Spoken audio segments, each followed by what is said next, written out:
कहानी की शुरुआत साल 2153 से होती है। दरअसल उस समय धरती पर इंसानों की आबादी लगभग 25 अरब तक पहुंच चुकी थी। बढ़ती जनसंख्या के कारण धरती के संसाधन लगभग खत्म हो गए थे, जिसकी वजह से खाने और पानी की भारी कमी हो गई थी। इसी मुश्किल समय में भेजा गया स्पेस प्रोब पैलियो 7 ग्रह टेनिस तक पहुंचा। वहां से आई तस्वीरों में एक ऐसी दुनिया दिखाई दी जो काफी हद तक धरती जैसी थी। इस खोज ने इंसानों के लिए नई उम्मीद जगा दी।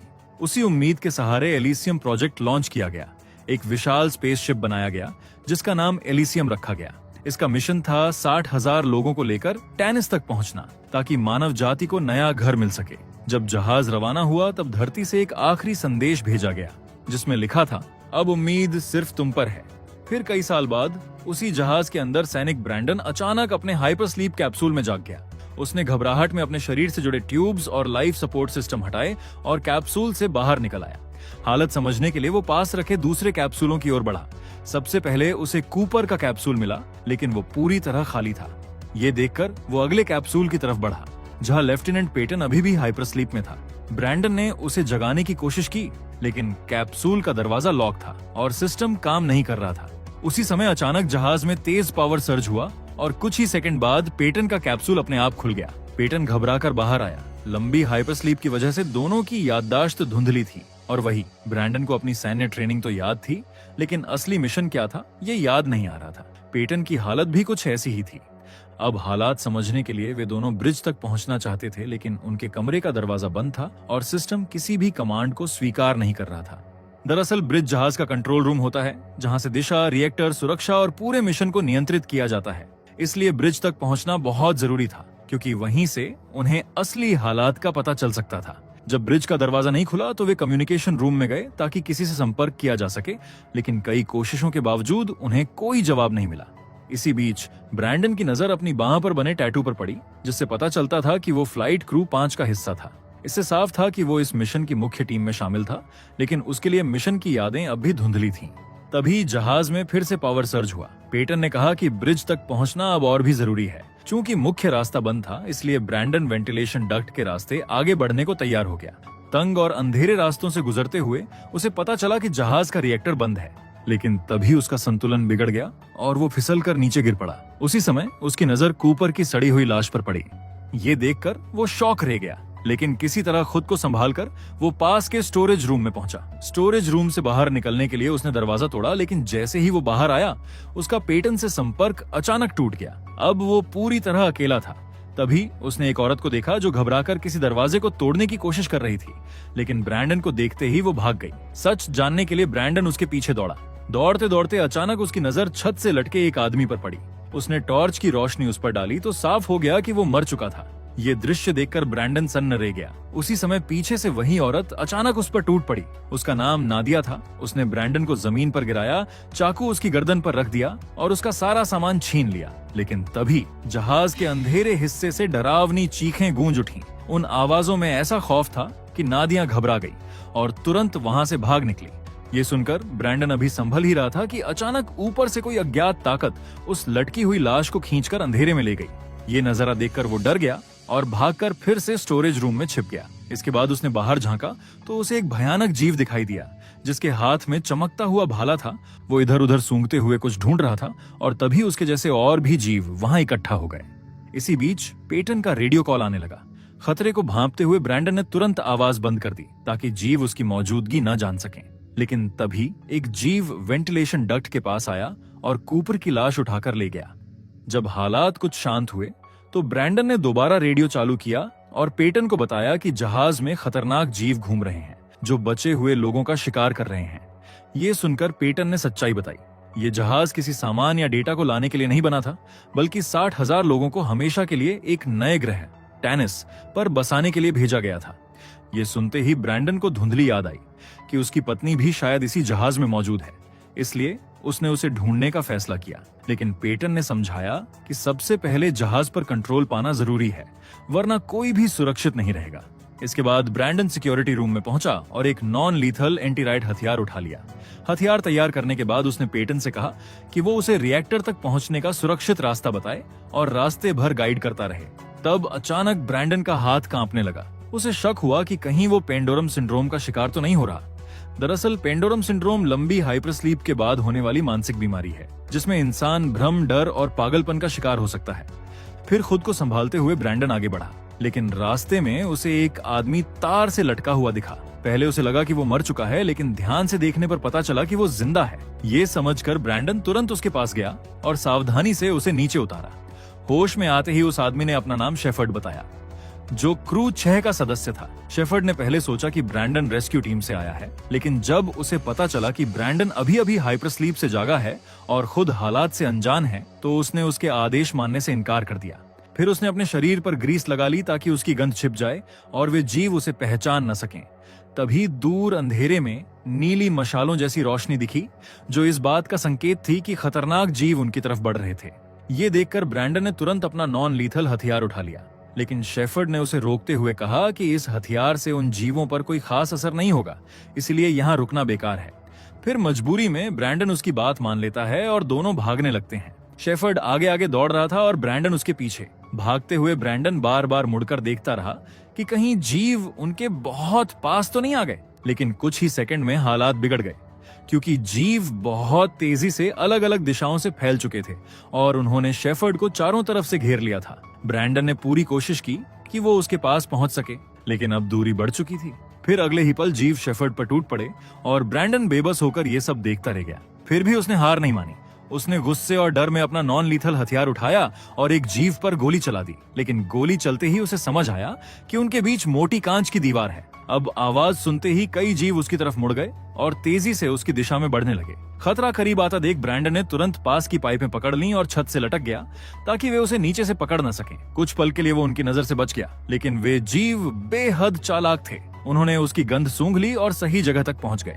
फिर उन्होंने नीचे से लटकी तारों और केबलों को खींचकर उसके पैरों में उलझा दिया और उसे जकड़ लिया।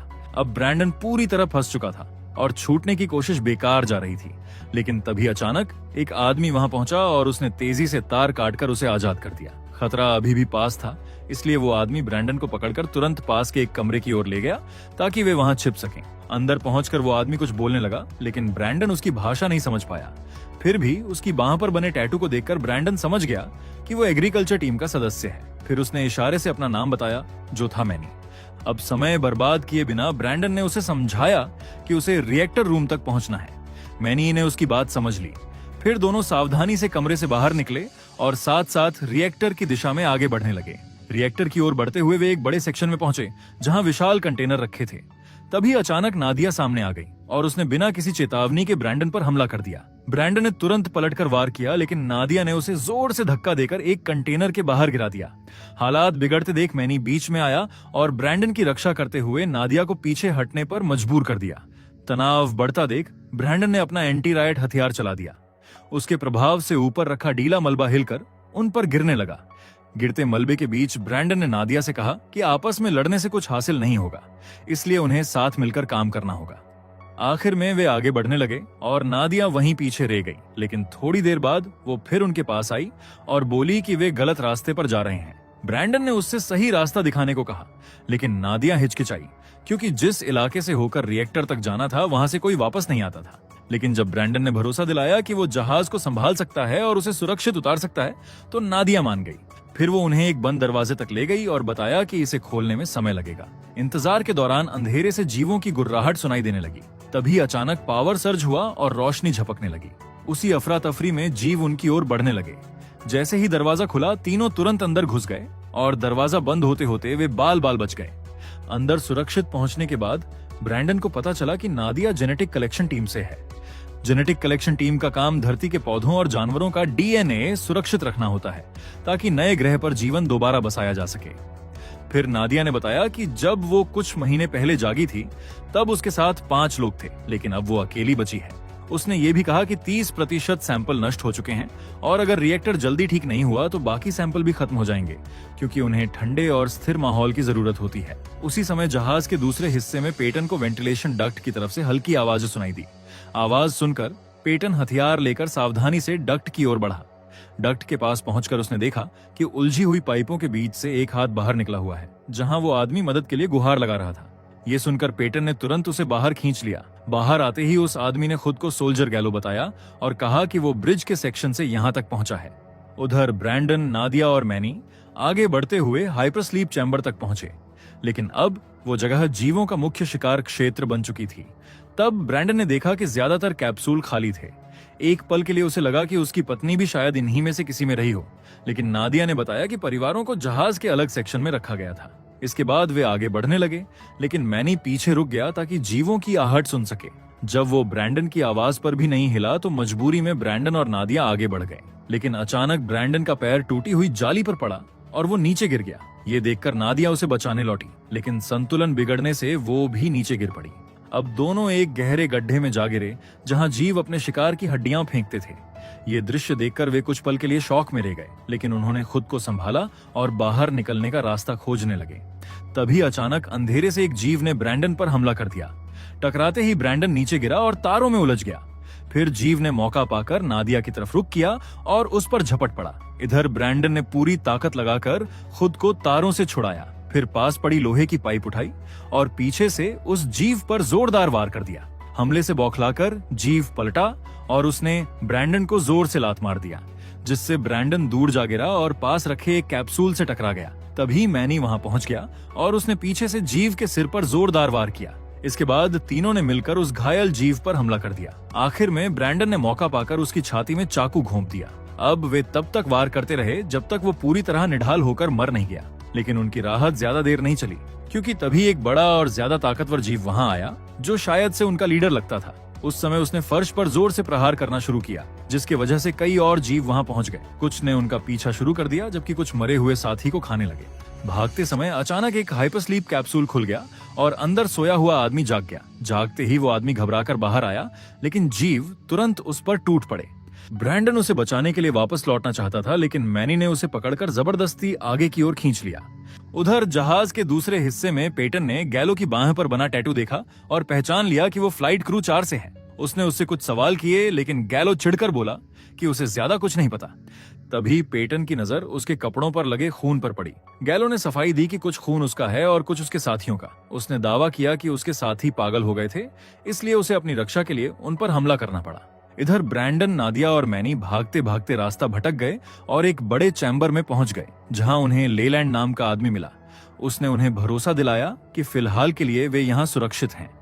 थोड़ा संभलने के बाद ब्रैंडन ने नादिया से पूछा कि क्या ये जीव उसकी लैब से निकले हैं। नादिया ने साफ कहा कि ये किसी लैब के जानवर नहीं हैं। ये पहले इसी जहाज के यात्री थे। उसने समझाया कि यात्रा शुरू होने से पहले उनके खून में एक खास एंजाइम डाला गया था ताकि वे टैनिस ग्रह के माहौल में आसानी से ढल सकें। लेकिन कुछ लोग समय से पहले जाग गए और टैनिस पर पहुंचने से पहले ही जहाज के बंद, अंधेरे और सीमित माहौल में वे बदलने लगे। तभी लेलैंड दीवारों पर बनी तस्वीरों के जरिए ब्रैंडन और बाकी लोगों को समझा रहा था कि जहाज पर पहले क्या हुआ था। उसी समय गैलो ने भी पेटन को पूरी सच्चाई बताई। जब एलिसियम धरती से रवाना हुआ था तब उसे 3 अधिकारी चला रहे थे, उनमें गैलो भी शामिल था। यात्रा के दौरान गैलो ने अपने कमांडिंग ऑफिसर और सेकंड लेफ्टिनेंट में पेंडोरम के शुरुआती लक्षण देखे थे, लेकिन हालात पूरी तरह तब बिगड़ गए जब उन्हें धरती से आखिरी संदेश मिला। संदेश मिलने के बाद उन्होंने तुरंत नेटवर्क स्कैन किया ताकि धरती से दोबारा संपर्क हो सके, लेकिन कोई सिग्नल वापस नहीं आया। तभी उन्हें समझ आ गया कि धरती अब मौजूद नहीं रही। धरती के खत्म होने की सच्चाई ने कमांडिंग ऑफिसर और सेकंड लेफ्टिनेंट को अंदर से तोड़ दिया। वे संतुलन खोने लगे और उनके फैसले खतरनाक होते जा रहे थे। गैलो का कहना था कि वे पूरी तरह पागल हो चुके थे और जहाज के लिए खतरा बन गए थे, इसलिए उसने दावा किया कि उसे मजबूरी में दोनों को मारना पड़ा। आखिर में उसने हाइपरस्लीप में वापस जाने का फैसला कर लिया ताकि इस बोझ से कुछ समय के लिए बच सके।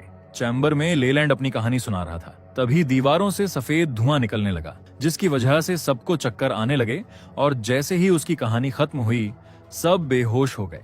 जब ब्रैंडन की आंख खुली तो उसने खुद को उल्टा लटका हुआ पाया। नादिया और मैनी भी उसी तरह बंधे हुए थे। तब नादिया समझ गई कि लेलैंड उन्हें खाने वाला है। समय निकालने के लिए नादिया उसे बातों में उलझाने और भड़काने लगी, लेकिन लेलैंड ने झल्लाकर उसकी पसलियों के पास जोर से वार कर दिया, जिससे वो दर्द से कराह उठी। तभी ब्रैंडन ने हस्तक्षेप किया। उसने लेलैंड से कहा कि जहाज जल्द ही पूरी तरह बंद होने वाला है और अगर उसने उन्हें नहीं छोड़ा तो वो भी नहीं बचेगा। लेलैंड को लगा कि वो सिर्फ अपनी जान बचाने के लिए झूठ बोल रहा है। तब ब्रैंडन ने समझाया कि लगातार हो रहे पावर सर्ज इस बात का संकेत हैं कि जहाज का रिएक्टर अस्थिर हो चुका है। उसने कहा कि अगर रिएक्टर बंद हो गया तो लाइफ सपोर्ट भी ठप हो जाएगा। ये बात सुनकर लेलैंड को याद आया कि सच में सर्ज बढ़ते जा रहे थे और आखिर में उसने उनकी बात मान ली और उन्हें खोल दिया। आजाद होते ही ब्रैंडन ने तुरंत पेटन से संपर्क किया। उसने आखिरी पावर सर्ज का डेटा देखने और सही समय बताने को कहा। पेटन ने जांच कर बताया कि जहाज के पूरी तरह बंद होने में सिर्फ 47 मिनट बचे हैं। अब समय कम था, इसलिए ब्रैंडन ने पेटन से रिएक्टर तक पहुंचने का सुरक्षित रास्ता खोजने को कहा और खुद नादिया और मैनी के साथ आगे बढ़ गया। रास्ते में उन्हें एक छोटा जीव दिखाई दिया। मैनी ने उसे मारने की कोशिश की, लेकिन नादिया ने रोकते हुए कहा कि वो एक बच्चा है। इस बात पर दोनों के बीच फिर से बहस शुरू हो गई। इसी बहस का फायदा उठाकर वो छोटा जीव तेजी से मुड़ा और पास के डक्ट में घुसकर गायब हो गया। लेकिन उसी पल एक बड़ा और खतरनाक जीव वहां आ पहुंचा और उनका पीछा करने लगा।